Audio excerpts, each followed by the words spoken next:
Hello friends, this is our first lecture on numerical basis. तो जो kinetic theory of gases and radiation है उनके numerical हम start करेंगे और न्यूमेरिकल स्टार्ट होते from problem number 11।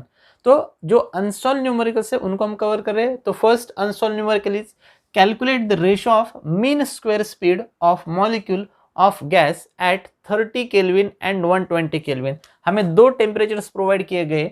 First temperature T1 equals to 30 kelvin and second T2 equals to 120 kelvin.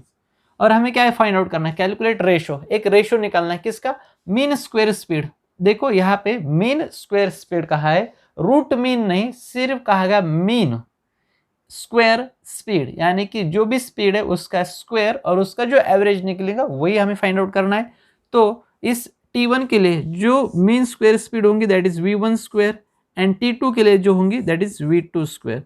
तो हमें ये रेशो निकालना है V1 square by V2 square, ये रेशो कितना है। अब देखो यहाँ पे जनरली जो फॉर्मूला यूज करने वाले वो होगा V स्क्वायर, ओके, क्योंकि हमें V स्क्वायर ही फाइंड आउट करना है। सो V स्क्वायर इक्वल्स टू और in the form of temperature, ऐसा फॉर्मूला कि जिसके अंदर टेम्परेचर का होना जरूरी है। तो हम लिखेंगे 3RT divided by molecular mass m0। So V square equals to 3RT divided by m0। तो यहाँ पे देखो 3 constant, R constant and for given mass, जो भी हमें प्रॉब्लम में जो दिया हुआ है तो इसके अंदर जो भी मॉलिक्यूलर मास होगा वो तो चेंज नहीं होगा, क्योंकि उसी मॉलिक्यूलर मास के लिए 30 केल्विन एंड 120 केल्विन के लिए उनको हमें ये फाइंड आउट करना है। तो ये तीनों कांस्टेंट हो गए। So V square is directly proportional to T। तो हम यहाँ से लिख सकते हैं therefore V1 by V2 whole square, V1 by V2 whole square, यहाँ पे स्क्वायर था इसलिए यहाँ पे ये डायरेक्टली प्रोपोर्शनल, इसलिए T1 बाय T2। और हमारे पास T1 का वैल्यू है 30 केल्विन एंड T2 का 120। सो ये कैंसिल होके आ जाएगा 1/4। सो ये जो रेशो होगा, रेशो इज 1:4, रेशो इज 1:4। सो जो हमारा फर्स्ट प्रॉब्लम था दैट इज प्रॉब्लम नंबर 11, उसका आंसर रहेगा 1:4। अब होगा next problem number 12। Two vessels A and B are filled with same gas where volume, temperature and pressure in vessel A is twice। यानी कि हमारे पास दो वेसल्स है, समझो first is vessel A and second is vessel B। अब first vessel में जो pressure, volume and temperature है उसके बारे में कहा गया इट्स ट्वाइस, ये डबल है, किससे डबल है, twice the volume, temperature and pressure in vessel B। समझो हमारे पास यहाँ पे वेसल B है, इस वेसल बी में जो प्रेशर, वॉल्यूम एंड टेम्परेचर होगा उससे double pressure, volume and temperature किसमें, ए में। So find the number of molecules. तो इसके अंदर जितने भी गैसेस के मॉलिक्यूल होंगे उसका रेशो निकालना है वेसल बी के अंदर जितने गैस के मॉलिक्यूल होंगे उसके साथ, यानी कि टोटल जितने भी पार्टिकल्स है वेसल ए में उसका रेशो निकालना है with total number of particles in vessel B. तो अब देखो इसके लिए हमें क्या यूज करना पड़ेगा, बेसिकली कंडीशंस लिखते हैं गिवन डाटा से जो बनता है वो, कि pressure in A is twice the pressure in B, volume in A is twice the volume in B and temperature of A is twice the temperature of B. ये basic condition आ गया। फिर हमें निकालना है कि इसके अंदर जितने मॉलिक्यूल्स होंगे total molecules to the total molecules in B, इन दोनों का रेशो निकालना है। ओके, तो ये देखो ये अपन एन बी निकालना है, ठीक है। अब बेसिकली यहाँ पे जो फॉर्मूला यूज होगा वो देखेंगे। बेसिकली एन से रिलेटेड जो फॉर्मूला होता है that is PV equals to NRT। यहाँ पे जो एन होता है it is small N and it is number of moles. Okay, so therefore small N equals to आएगा equation PV divided by RT। इसमें से R क्या होगा, कांस्टेंट। सो जितने इस गैस में कितने मोल्स है उसको हम निकालेंगे। Therefore Na equals to PA VA divided by RTA, क्योंकि R is constant and again B के नंबर ऑफ मोल्स निकालेंगे NB। So NB equals to PB VB divided by RTB। यहाँ से हमें पता चलता है कि A प्रेशर डायरेक्टली प्रोपोर्शनल है, वॉल्यूम डायरेक्टली प्रोपोर्शनल है, वाइल जो टेम्परेचर है it is inversely proportional to the number of moles. Now यहाँ पे कैलकुलेट कर लेंगे Na upon NB।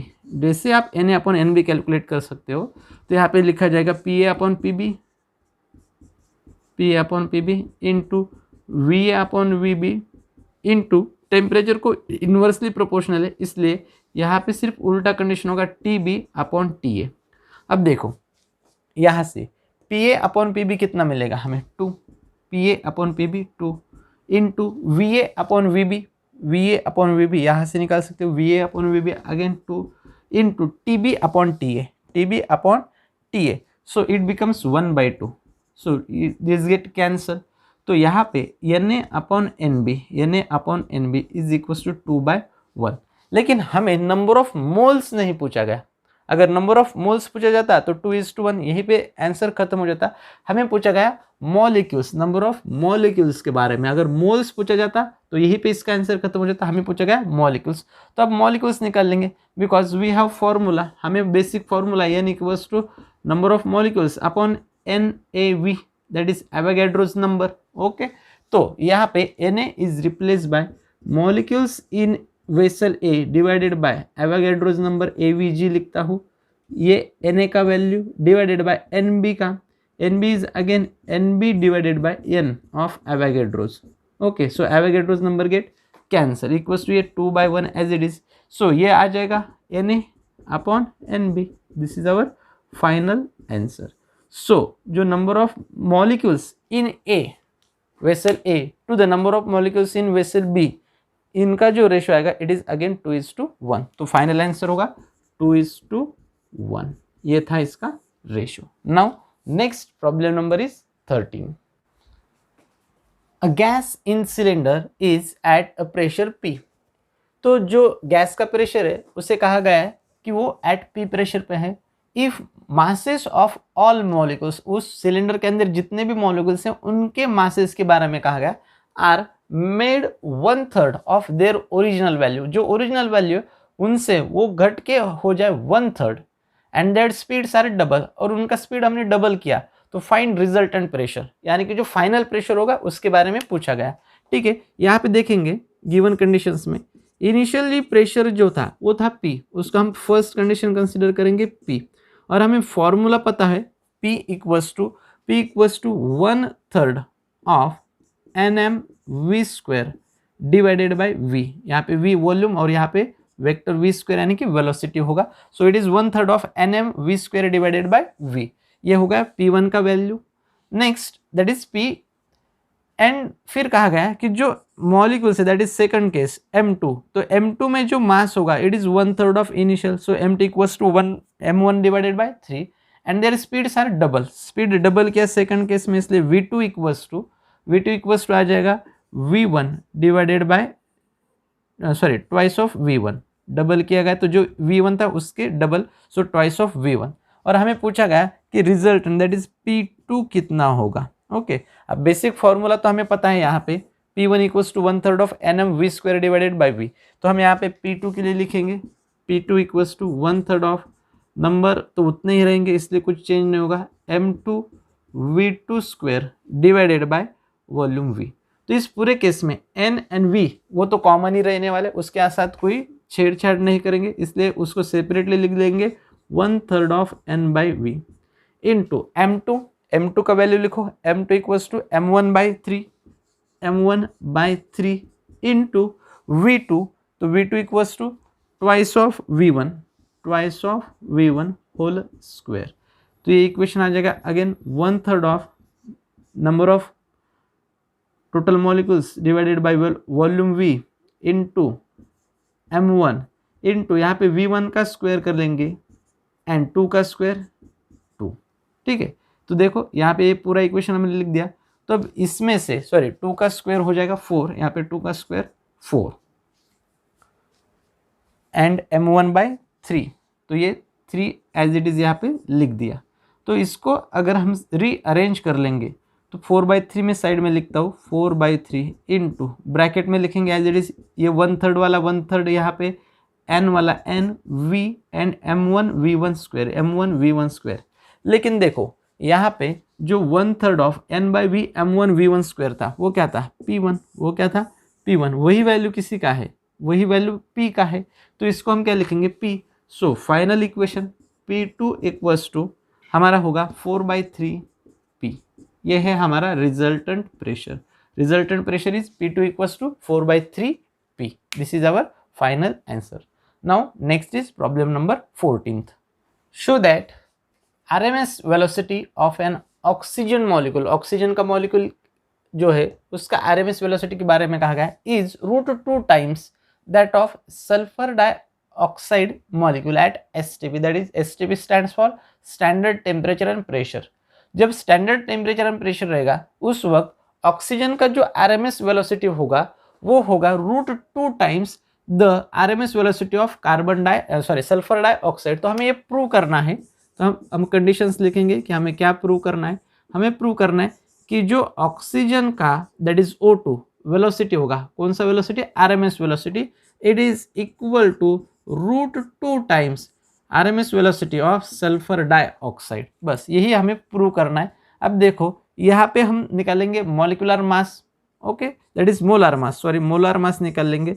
Molar mass of oxygen O2, इसका मोलर मास होगा O plus O, oxygen plus oxygen, और सिंगल ऑक्सीजन का होता है 16 + 16 दैट इज 32. उसी तरीके से हम सेकंड निकालेंगे molar mass of SO2, okay, molar mass of SO2. अब SO2 में किस किस को ऐड करना पड़ेगा, S प्लस O2. तो S का होता है 32 प्लस O2 का यहाँ पे हमने निकाला that is 32, so it becomes 64. Okay, तो SO2 का मोलर मास हो गया 64. अब जो बेसिक फॉर्मूला यूज होने वाला है इस केस में, basic formula is V equals to √3RT divided by molar mass m0.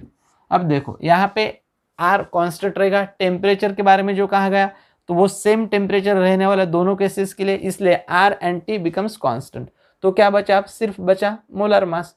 Okay, that is V is inversely proportional to √m0. ऐसा भी कह सकते हैं, या तो फिर V का वैल्यू भी पुट किया तो भी चलेगा, कोई प्रॉब्लम नहीं. V का वैल्यू पुट करके हम निकालेंगे.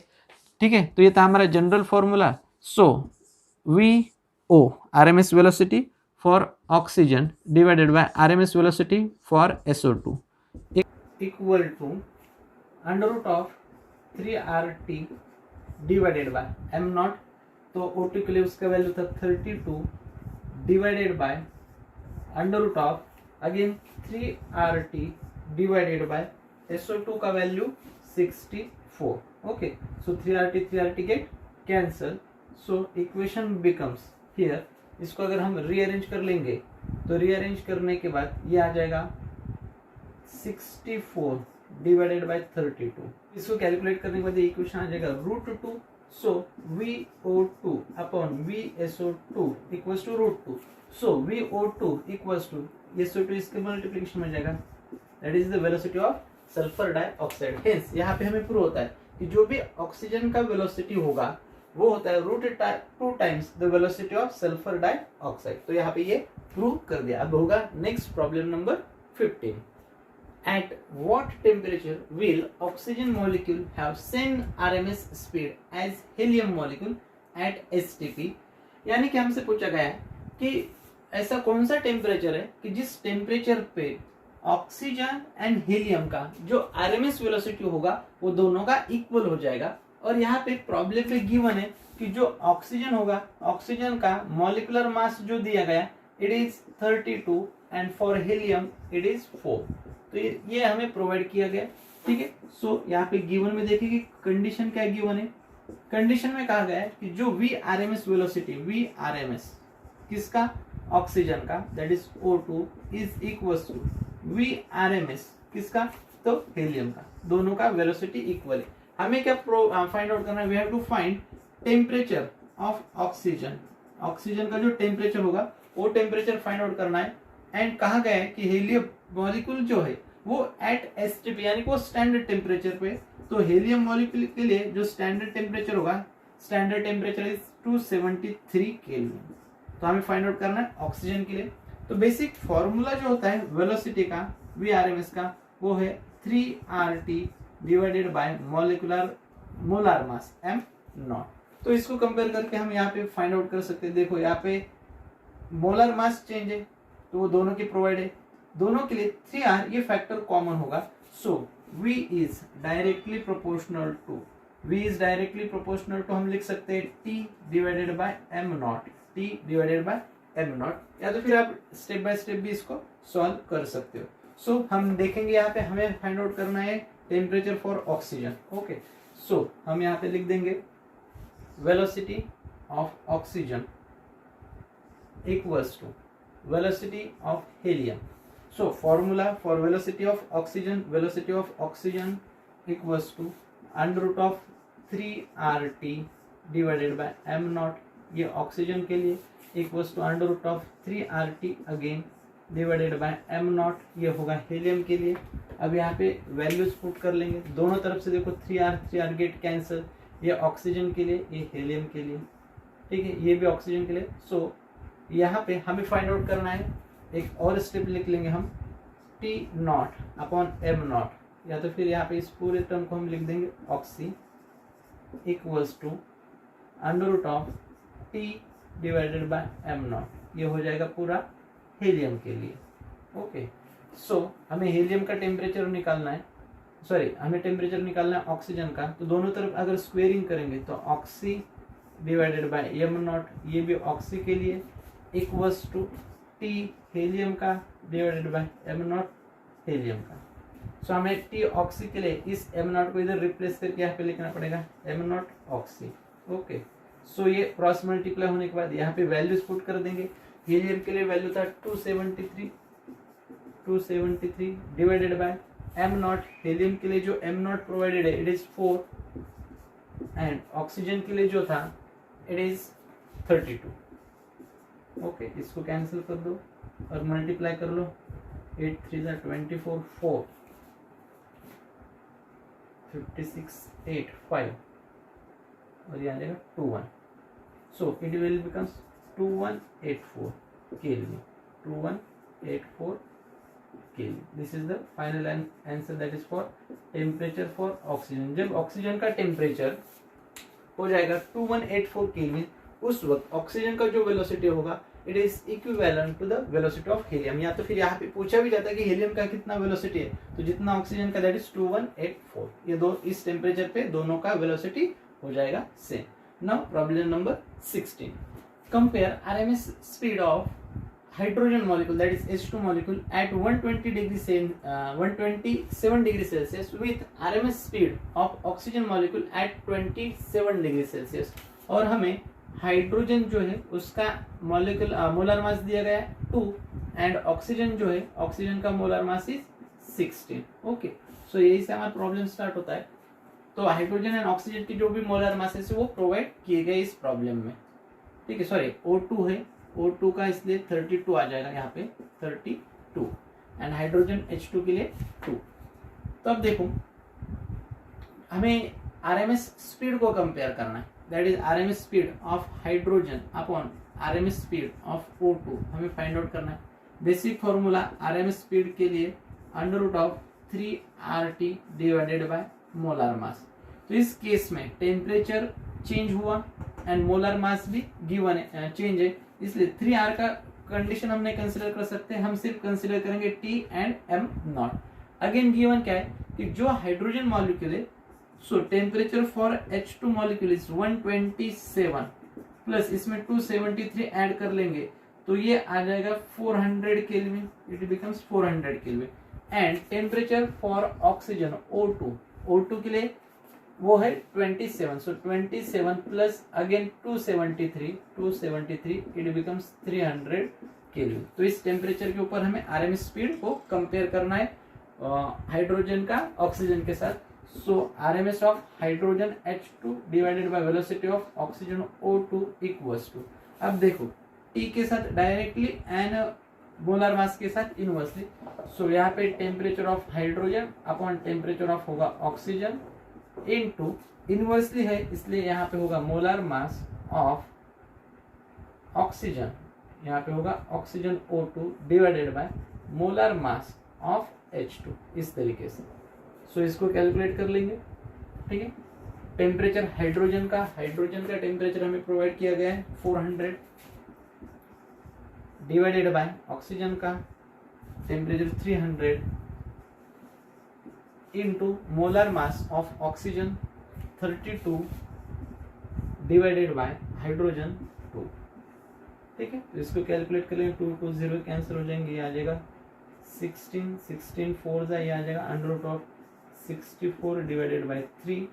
सो इसको कैंसिल करने के बाद ये आ जाएगा 8 अंडर रूट ऑफ 3। सो ये होगा इसके बीच में comparison H2 and O2। So final answer is 8 divided by root 3। तो इस तरह से कंपेयर करने के बाद ये आ जाएगा 8 बाय रूट 3, या तो फिर हम लिख सकते हैं velocity of hydrogen equals to 8 by root 3 times velocity of oxygen. इस तरीके से लिख दिया तो भी चलेगा। यहाँ से VO2 निकाल के आपने इसको मल्टीप्लिकेशन में VO2 लिख दिया तो भी चलेगा। तो ये था कंपैरिजन। अब होगा next problem number 17। Find kinetic energy of 5 litre of gas eight STP given standard pressure is 1.013 into 10⁵ Newton पर metre square.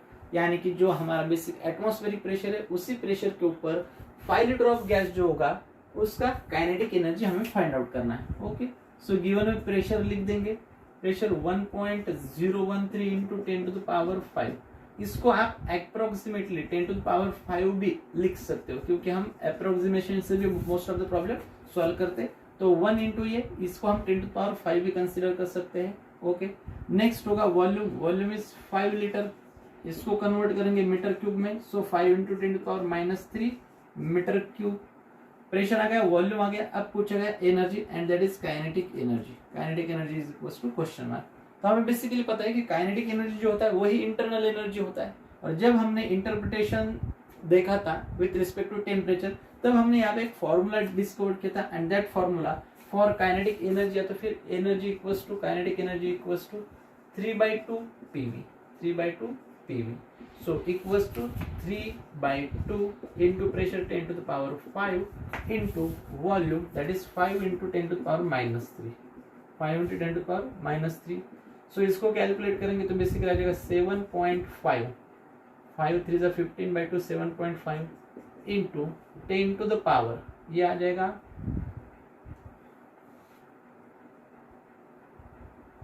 2।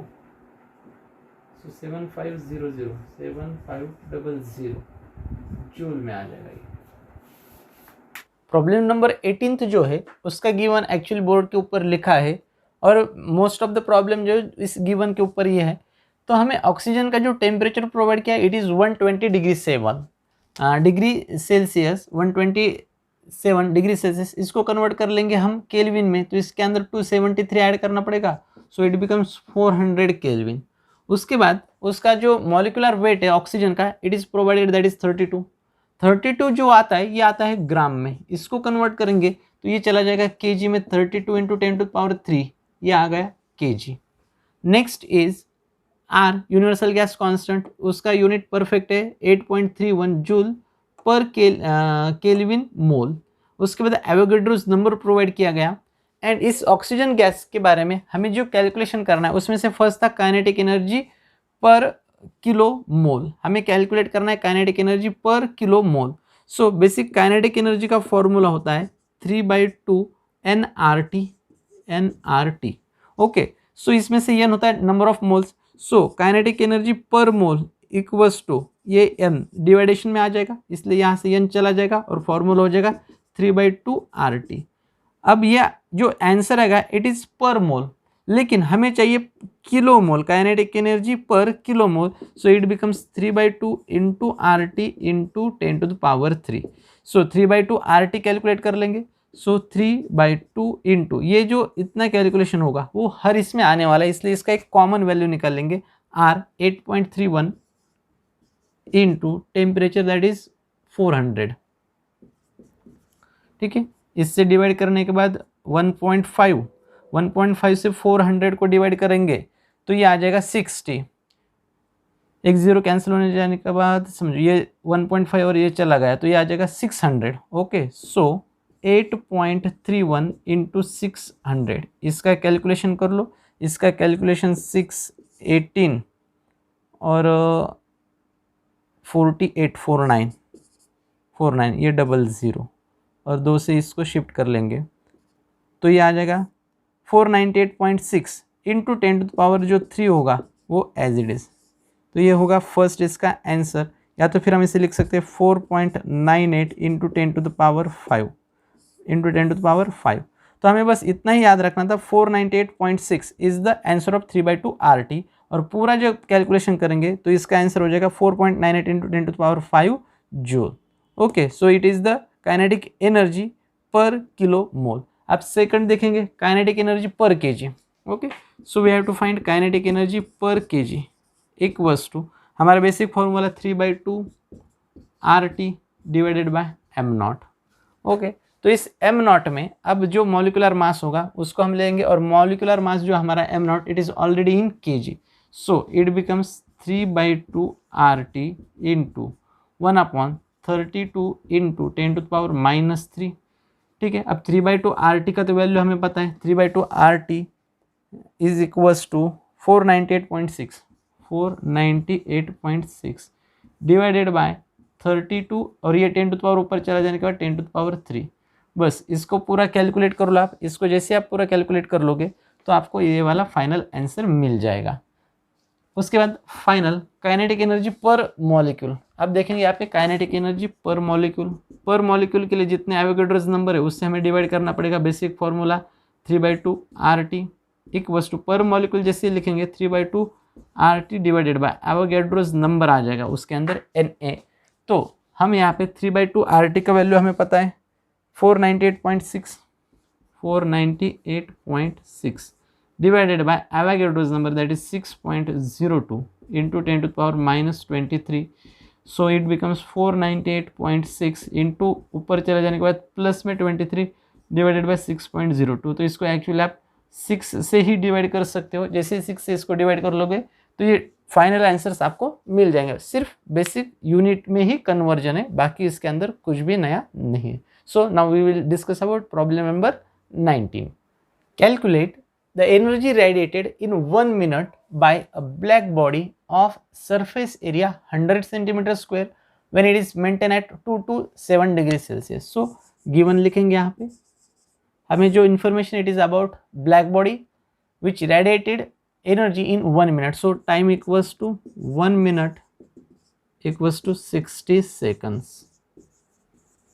next surface area A equals to 100 centimeter square equals to 100 into 10⁻² whole square centimeter square equals to 100 into 10⁻⁴ equals to 10⁻² meter square। ये आ गया area.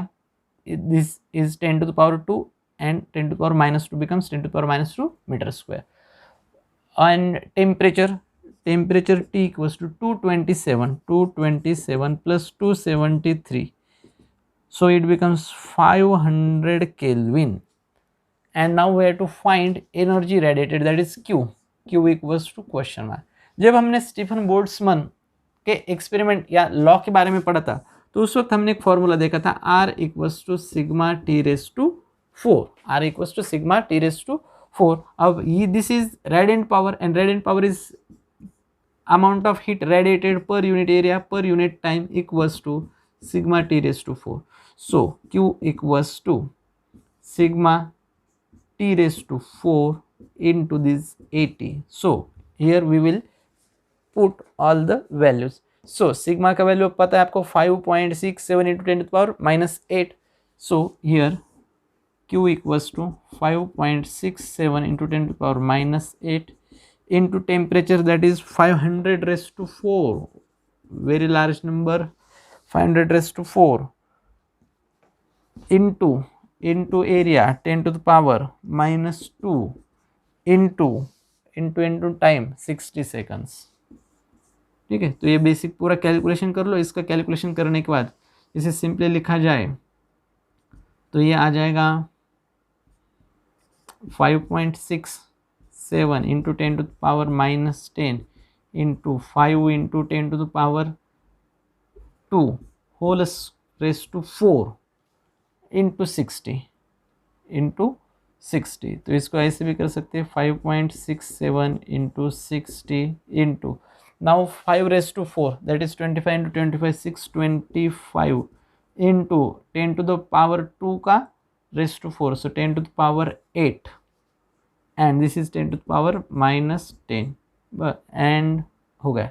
अब बस इसको simplify करते चले जाओ, आपको फाइनल आंसर Q जो जूल के फॉर्मेट में आपको यहाँ पे मिल जाएगा। So this is problem number 19। Now we will move towards problem number 20 problems.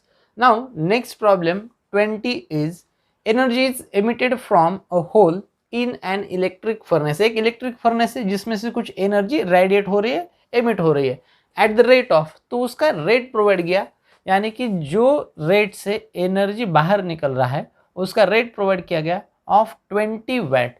सो हम गिवन में लिख सकते हैं वैट में है, इसका मतलब जूल पर सेकंड, यानी कि हमें प्रोवाइड किया गया dQ/dt, या तो फिर आप इसलिए इसे सिंपली Q/T भी लिख सकते हो, लेकिन मोस्टली जो रेट होता है उसको हम dQ/dt के फॉर्मेट में लिखते हैं and it is 20 watt. So it is given condition first, when temperature of furnace, and जिस फर्नेस से एमिशन हो रहा है उसका टेम्परेचर कहा गया 727 degree Celsius. So temperature T equals to 727 equals to, इसके अंदर हम प्लस कर देंगे 273, तो ये आ जाएगा 1000 केल्विन। तो ये आ गया केल्विन में। What is the area of hole, जो भी एरिया होगा होल का उस एरिया को हमें अब यहाँ पे फाइंड आउट करना है। Area equals to question mark.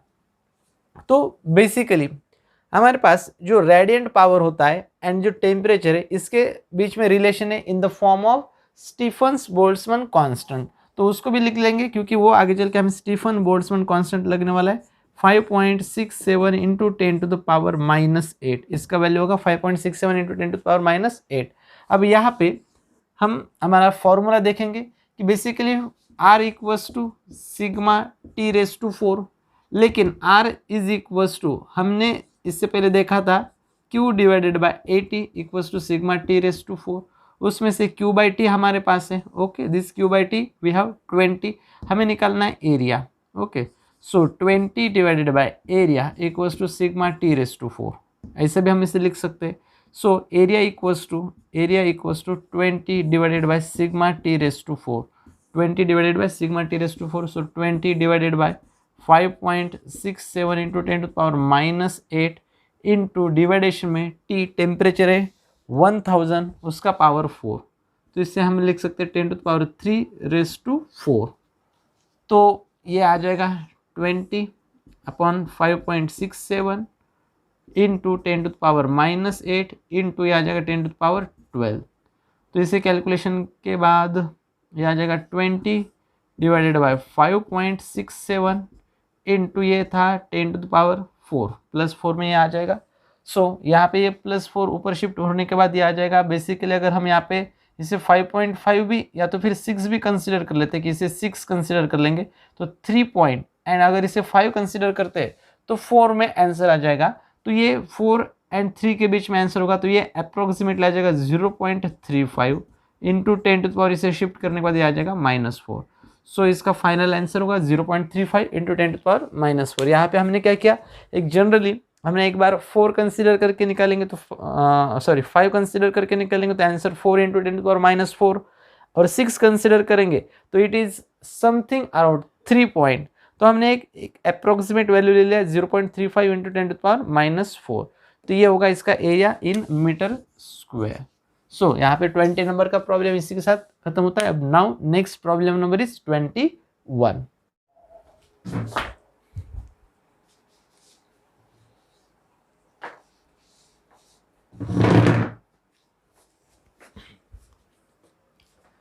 The emissive power of sphere of area 0.02 meter square is 0.5 kilocalorie पर सेकंड पर मीटर स्क्वायर। ओके, तो यहाँ तक जो हमें दिख रहा है, तो यहाँ पे हमें emissive power that is radiant power के बारे में कहा गया फॉर अ स्फीयर। तो उस स्फीयर का एरिया है 0.02 मीटर स्क्वायर, कोई प्रॉब्लम नहीं मीटर स्क्वायर में। उसके बाद radiant power that is emissive power R equals to 0.5 kilo calorie second inverse metre inverse square. What is the amount of heat radiated, यानी कि Q फाइंड आउट करना है। Q equals to question mark by a spherical surface in 20 seconds and time provided is 20 seconds. Simply अभी जो formula हमने use किया था वही फॉर्मूला यहाँ पे यूज करेंगे. Basically radiant power R equals to Q divided by 80. So Q equals to R80 that is rate. Okay, so यहाँ पे 0.5 into area 0.02 into time 20. So ये point and this 0 cancel. 5 into 2 10 into 0.02, so it becomes 0.2 kilo calorie. क्योंकि यहाँ पे भी unit kilo calorie में है तो ये भी आ जाएगा kilo calorie. So Q equals to 0.2 kilo calorie. अब now next problem number 22.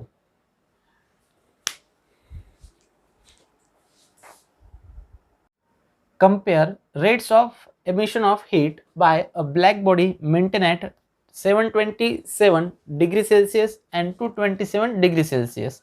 If black bodies are surrounded by an enclosure, एक enclosure है जिसका टेम्परेचर कहा गया है 27 एंड दो ब्लैक बॉडीज है, one at 727 and other at 227 degree Celsius.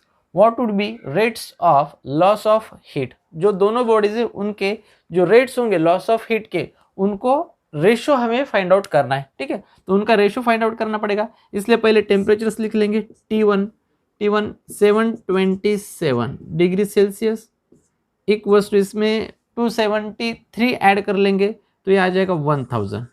Okay, so T1 equals to 1000. Again T2 227 plus 273 ये आ जाएगा 500 kelvin, 1000 kelvin. And temperature of enclosure that is T0 जिसके अंदर ये दोनों बॉडीज रखे इट इज़ 27. सो ये हो जाएगा 300 केल्विन. डायरेक्टली कन्वर्ट कर लेंगे तो 1000 kelvin, sorry 1000 kelvin, 500 kelvin, 300 kelvin. And we have to find the rates, the ratio of rates of loss of heat. Okay, so R1 upon R2 समझो ये rate है. This is R not radiant power, यहाँ पे हमने इसको rates consider किया तो ये हमें फाइंड आउट करना है. रेट अब R1 जो रेट होगा लॉस का, तो हमें बेसिक फॉर्मूला पता है dQ/dt. एंड जब लॉस होता है तो higher temperature and lower temperature जो होगा उसमें से सब्सट्रैक्ट हो जाएगा. तो बेसिक इसका फॉर्मूला था sigma A into T1⁴ minus T0, ये फर्स्ट के लिए. एंड सेकंड R2 के लिए again sigma A into T2⁴ minus T0⁴. तो इनको हम डिवाइड कर लेंगे. यहाँ पे ये होगा फर्स्ट इक्वेशन, ये होगा सेकंड इक्वेशन. हमें उनका रेशो निकालना है. सो R1 बाय R2 इक्वल्स, जैसे दोनों को डिवाइड कर लेंगे sigma A cancel and it becomes T1⁴ minus T0⁴ divided by T2⁴ minus T0⁴. Okay, तो हमारे पास इसकी वैल्यूज है T1 1000⁴ minus T0 300⁴ divided by 500⁴ minus 300⁴. Okay, तो हर एक को 100 से डिवाइड कर लेंगे तो ये टर्म आ जाएगा 10⁴ माइनस 3⁴ डिवाइडेड बाय 5⁴ माइनस 3⁴. इसका कैलकुलेशन कर लेंगे तो इट इज़ नियरली 10,000 माइनस ये आ जाएगा 81 3⁴. Here again 625 minus again 81. अब यहाँ पे हम अप्रोक्सीमेशन से भी निकाल सकते हैं, या तो फिर आपको कैलकुलेट करना होगा तो 10,000 में से 81 कैंसिल कर दो तो ये 99 के फॉर्मेट में आ जाएगा कुछ तो भी. सो इसे हम अप्रोक्सीमेटली 9900 कंसिडर कर लेते हैं. यहाँ पे इसे 80 कंसिडर कर लेंगे या तो फिर 100, तो ये आ जाएगा 99 अप्रोक्सीमेट आंसर निकालेंगे. और यहाँ पे 625 माइनस 81 तो ये नियरली 550 के अराउंड आ जाता है. सो यहाँ पे हम अप्रोक्सीमेशन से यहाँ पे हम अप्रोक्सीमेटली से निकाल लेंगे 990 डिवाइडेड बाय 55. सो ये आ जाएगा 90 divided by 5 and 90 divided by 5 is approximately 18. So final answer should be 18 के आसपास होगा. सो 18:1 ये इसका फाइनल रेशो आ जाएगा. ये हमने अप्रोक्सीमेटली निकाल लिया. Okay, now we are moving towards the problem number 23. Earth's mean temperature can be assumed to be 280 Kelvin. यहाँ पे जो टेम्परेचर है वो टेम्परेचर एज्यूम किया गया है temperature T equals to 280 kelvin. Find out lambda max. Lambda max के बारे में क्वेश्चन है, that is it is related to the spectrum या तो फिर Wien's displacement law, in which part of electromagnetic spectrum does this value lie, and जो lambda का value निकलेगा वो कौन से स्पेक्ट्रम में लाई करने वाला है वो हमसे पूछा गया। So according to Wien's displacement law, lambda max equals to b divided by t. Okay, these are inversely proportional to each other, b divided by t. तो हम यहाँ पे लैम्डा मैक्स निकाल लेंगे। So for lambda max equals to, यहाँ पे हमारे पास b का भी वैल्यू है 2.89 into 10⁻³ divided by t 280। Okay, तो यहाँ पे अप्रोक्सीमेशन से फिर से हम कैलकुलेट कर सकते हैं। यहाँ पे जो 2.89 है इसे हम 280 कंसिडर कर लेंगे एंड 2 पॉइंट इसे शिफ्ट कर लेते हैं, तो 289 इंटू 10⁻⁻5 आ जाएगा divided by 280। So approximately answer होगा 1 पॉइंट जो भी आएगा वो 0 इंटू 10⁻⁻5 मीटर में। ओके, सो ये है हमारा लैम्डा मैक्स। अब यहाँ पे लैम्डा मैक्स देखो, it is in the 10⁻⁻5, 1 into 10⁻⁻5, so it belongs to the microwave radiation. ये माइक्रोवेव रेडिएशन से बिलोंग करता है। अब इसी चैप्टर में से जो आखिरी वाला प्रॉब्लम है उसमें भी हमें सेम फॉर्मूला यूज करना है 3 to 4 times, and at different temperature हमें लैम्डा मैक्स फाइंड आउट करना है। तो उसमें यही फॉर्मूला यूज करके हम लैम्डा मैक्स फाइंड आउट कर लेंगे।